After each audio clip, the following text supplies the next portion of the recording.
Hey guys, and welcome to Defeating Domestic Violence with Movement. Please forgive me. I have been sick as a dog for these past 2 weeks, and then the holidays and family issues, but no excuse. I'm going to keep pushing forward as much as I can. So I'm still dealing with the last part of um, episode 1, Dollar Tree. And the topic is still coercive abuse. And the last 4 topics I want to discuss is controlling your lifestyle, using kids as pawns, stereotypes and gender roles, and gaslighting. So I want to hit the topic on controlling your lifestyle. Now, this one is interesting because I didn't really see it in this manner, but controlling your aspects of health and body. So it's not only an emotion, it still is emotional and verbal and physical abuse, but this one's a little bit more, I want to say sneaky, it's more manipulative and strategic. So this one, when it talks about controlling your lifestyle, so let's talk about health and your body image. What the abuser will do is try to control how you eat, how you sleep, and how you spend time in the bathroom. This one really blew my mind. So eating habits, they may control you by having you constantly count calories, certain types of meals that you can eat. So say that you are a meat eater and you love bacon or you love hamburgers and hot dogs. They may restrict you to being a pescatarian, strictly fish and chicken, or just being strictly vegetarian. And you don't like vegetables, but because of this person's control issues, they want to restrict you to just being a vegetarian. And that's not what you want to do. So again, it's about control, taking away your pleasures, taking away your desires, things that you want, things that you like. You have no option or say to it anymore. So it's all about them controlling how you look in their image. And I'm going to say that last part again, how you look in their image. So again, the abuser might restrict you to counting calories, eating certain meals, and also putting you on a heavy exercise regimen. So I guess if the abuser is a health nut or a fitness guru and he's constantly in the gym working out, well, he has a reputation to withhold. And if you're going to be his partner, you need to hold up that reputation as well. So again, counting calories, putting you on an exercising regimen, and restricting you from eating certain foods and also certain times of the day. So your diet may only be from maybe 8 to 3, and you have to restrict from eating from 4 till 4 p.m. or maybe till the next morning. And they're constantly making you work out, like maybe running or doing the treadmill or doing certain types of exercise that will enhance your body features. So doing squats to perk up your behind, or your thighs to tone up your certain squats or leg exercises to tone up your thighs and your glutes, abs, doing certain abdominal exercises to give you that 6-pack, your arms, because your partner doesn't want you to have flabby arms or being the fat skinny, or will have you doing certain workouts to work your arm regimen. So again, controlling aspects or controlling your lifestyle, and this can target your health and your body. Again, this really blew my mind because I didn't see it as such. Number 10, which will be using your kids as pawns. This I hate with a passion. I think it's the most evil thing an abuser can do. And I also see it as a cowardly way of controlling the victim. So the abuser will weaponize your children against you, meaning they will demine your authority as a parent, your parenting style, for example, by saying, oh, you're so stupid, you shouldn't have never dressed the kid this way, and you don't know what you're doing, and you should put them on a certain budget, and it's winter time, why don't they have coats? I would have did the coats back in the springtime. And so they want you to do things their way. And if you don't do it their way, what they will do, being that they can't get to you, they'll say it to the children. So they'll mess with the kid's mind by demeaning the victims parenting skill. Again, and I can't say it enough. So instead of coming to you and complaining, what they'll do, they'll attack their own kids by using manipulation tactics and control. So they'll create this attitude within the kid, like, hey, you know, dad, you are right. Mommy doesn't know what she's doing. Yeah, mommy is pretty dumb. Some of the stuff that she says, and I don't agree with it. Daddy, I really wish that you were in the picture because you know what to do. You know how to manage money. You're always right. So now the kid is like, well, who do I listen to? Do I listen to mom or do I listen to dad? Dad is always in control. Dad seems to be the alpha male and the stronger parent. Why should I listen to the mom? So again, I really hate when the abuser will minimize the mother's parenting style and make it seem like she doesn't know what she's doing whatsoever. So again, they will use your kids as pawns. So with that tactic, number one, again, they will demise or diminish the mom's parenting style. Another thing that they will do is use kids as pawns. If it doesn't affect you, then what they'll do, they'll tell the kids, oh, you know what, well, and I've seen it in many articles, the Disney syndrome, I forget what it is, and you guys can comment. What they'll do is they'll do all these extravagant travel parties, not travel parties, they'll do all these extravagant trips. There you go. Hey, this summer, if you spend the summer with me, I'll take you to Puerto Rico, or I'll take you to Disney World and we'll spend a week there and you'll have so much fun, and your mom could never do this because she doesn't love you. So what they will do, they will use all these expensive trips and they'll use it to seem like they love you more than the mom. So number one, I said they will use kids as pawns by diminishing the parenting style. Number two, they'll use these manipulative, expensive, extravagant trips like Disney World or a Hershey Park, or just something really, really fun for the kid just to make the mom feel small. And I think that's very, very, very dangerous, because what you are doing, or what the abuser is doing, they're really weaponizing the kids against the mom, and they're splitting that mentality or that emotional love that they have for the mom, and they're making the kid choose between the mom and the dad. What the abuser doesn't realize is not only does that cause friction between the parents, it also is teaching the kid to look down on mom. But the backfire is when the child get older and really understand what the abuser has done, the child in return will turn around and turn on the abuser like, you know what, you lied to me all these years about mom. Mom really was a good person, and you manipulated me at an early age to think that mom was nobody. Now I can't stand you. So the abuser doesn't think months or years ahead on how much that child is going to turn around and resent them when they get older. Okay, so those are examples, are using kids as pawns. Number 11, I think I spoke about this, I'm not too sure, stereotype or gender roles. So basically, the abuser will use stereotypes. Oh, the woman belongs in the kitchen. Oh, the woman was just meant to walk barefoot around the house and have babies.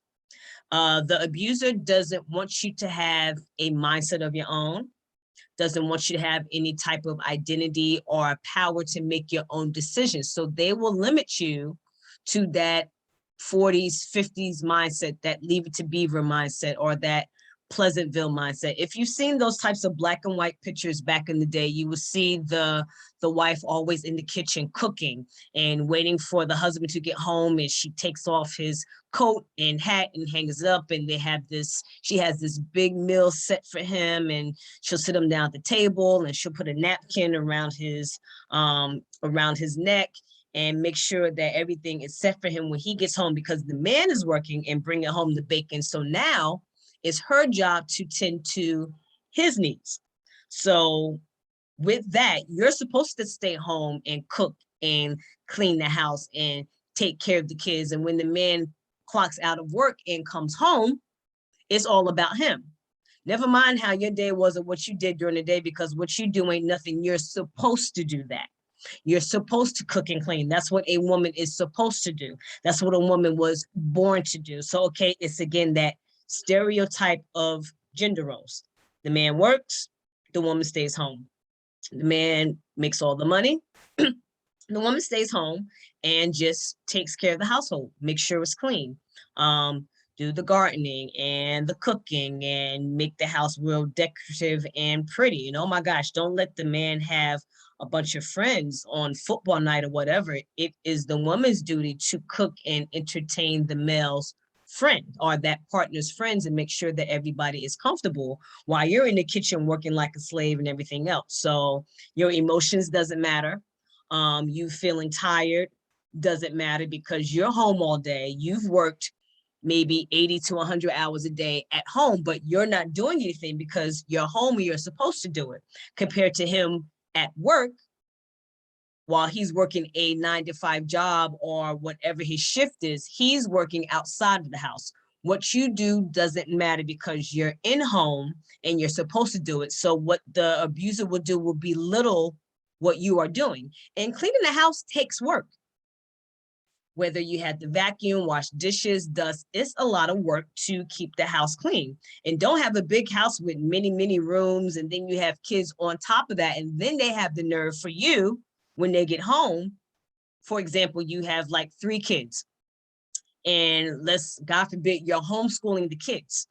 So you're home with the kids all day, you're homeschooling them. That's not on top of you have to go food shopping and you have to keep the house clean and smelling good. God forbid you have pets.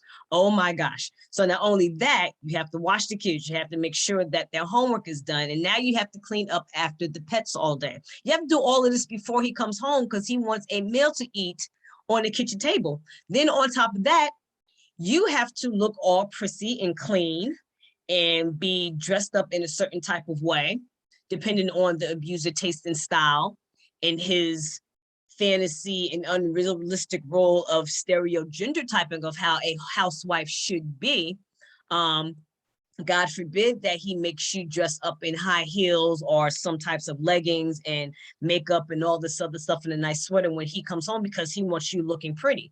He doesn't want you looking like you've worked your bones hard to the mill and took care of the household. So on top of you taking care of the kids, the household, and the pets, you have to look a certain type of way to appease his image of what a household wife should look like. So that is an example of stereotype gender roles. And ladies and gentlemen, the last one is gaslighting. So again, the whole point of gaslighting is for the abuser to make him seem like he is always right. No matter what he says, he's always right. If the sky is red, the sky is red. You can say, no, it's blue. You're wrong, you're crazy, you don't know what you're talking about. You took some type of medication, you fell on your head. The sky is not blue, it's red because I said so. So gaslighting is an emotional manipulation where the abuser will get you to a point where you're second guessing your thoughts. You don't know what you're talking about. This breeds into making you lose your self-confidence and breaking down your self-identity. I will say it again. Gaslighting is a manipulative control tactic to break down your self-esteem, your identity, and your self-confidence to a point where you're constantly second guessing your thoughts, your God-given intuition. You don't know what to think anymore because you're constantly depending on what he says. The solution to that, ladies and gentlemen, is to constantly tape yourself or write it down. Don't even argue with the person as long as you have a little diary or a video journal of what you said, so you won't make it seem like you're crazy. Write it down for your purposes. It's not about him. This is for your sanity. So again, the solution to gaslighting is to record or write everything down. It's not even about arguing with him and convincing him that you are right. For your safety, and I can't say it enough, for your safety, for your sanity, start writing stuff down, start texting yourself, start videotaping, because you are not crazy. This is a tactic to make it seem like you are losing your mind. You don't know what you're talking about. You're crazy. You're not crazy. It is the abuser. And again, this is about control, and it forces the victim to second guess who they are and to constantly convince them that they are wrong. Okay, so that is gaslighting. That is the last part of episode 1. Again, I have a online course. If you're interested, please email me at awilliam4000@gmail.com. I did get a comment from, and thank you so much for your comment. And I want to see if I'm saying this right. We Man Many. This person had a lot of comments and I enjoyed them so much. Some of the comments was isolation of children away from fathers, financial control. If you go back on my videos, and I have to redo the second one because I do not like how it came out. Video wise, it was really crappy, but I do believe I talked about financial control within that video, demanding money to see children. There is a lot to discuss within certain episodes. I'm only doing certain parts because I don't want to give away certain episodes or the characters, and I don't want them to figure it out. So I don't want to do spoilers. That's why I'm doing certain topics and only talking about certain topics at certain times and my time limit, because again, I don't want to give spoilers. And I love the comment and when they say it's not just about gender issues. It is about gender because it's focused on the female character in this series. So again, don't misconstrue what I'm saying, trying to make it seem like, oh, it's just females that go through this. No, if you go through my Instagram page, I constantly talk about males and females and children. So domestic abuse is not just a man or a woman thing. It affects children and households as well. And I do videos about that. But because the main character is about a woman and single parenthood and what she's going through, I'm focusing on her. But if you go back through my videos, I definitely talk about men and women being abused. And I also talk about women being abusers, because women, and I also love in your comment, and you are right, women can manipulate and abuse men and use kids as pawns as well. But again, because I'm talking about the series, it is focused on how a man abuses a woman. But I will, after this, I will do bonus videos and I will talk about very important topics that you discuss. I will talk about how women do use control tactics to control ex-husbands and fathers just to get their way, manipulation tactics and things like that. So I do appreciate We Man Many. Thank you so much for your comments.